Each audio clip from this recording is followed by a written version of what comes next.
So we want to know, what is the best antique treasure that you have, whether you've purchased it or it's been passed down? And Brenda, I'm going to start with you. Hey Tracy, so I have this abstract strategy game passed on all the way from Ghana. It's a pit and pebble game. It's so fun. We normally keep this around when we have our family nights. Oh, that is so nice. And what I like about that is it's simple. We like getting the kids involved in the simple games that just require a little brain energy. I think it's a nice antithesis to all of the tech that we're handling right now. So nice.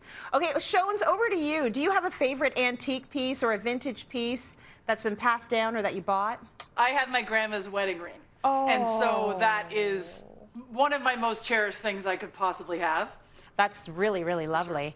Okay, Bri, how about you? Have you got some pieces, some antique pieces or vintage pieces that you absolutely love and adore? One of my favorite pieces, I've got two, again, that I'm going to share with you. One is a desk that my father gave me when I bought my first house that was in his library when I was growing up, and that was a housewarming gift when I moved into my first house, I don't know, 35 years ago.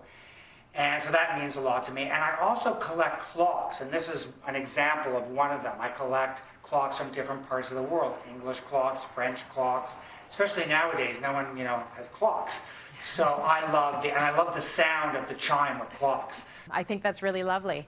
Okay, finally, let me go over to Trudy. Trudy, what have you got in terms of antiques or vintage pieces that you love? You know, Tracy, I'm a little bit sentimental, so it would have to be this wall hanging right here.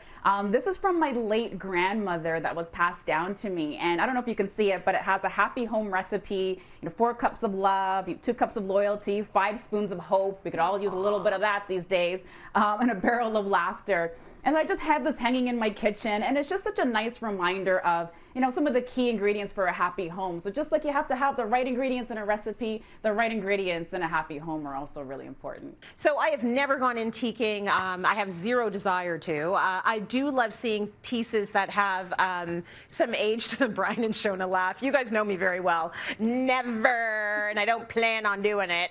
However, when it comes to vintage, I will say my mama has got a wardrobe that many people would covet. And she was real fashion plate in the 60s and 70s, and she kind of keeps everything. Marjorie Moore, I know you're watching. I'm not judging you, because I think it's lovely that she has sort of this beautiful history happening just in her closet. So I would say my mother's clothing, vintage clothing, back when clothing was really made to last. And those are the pieces that I really adore. Aside from that, I love the door on our house. Our house was built in 1905, and it is an original door. Sharon Greck and her team had painted it a beautiful, vibrant red. But that door is one of my favorite things about our house. Thank you so much for sharing, everybody.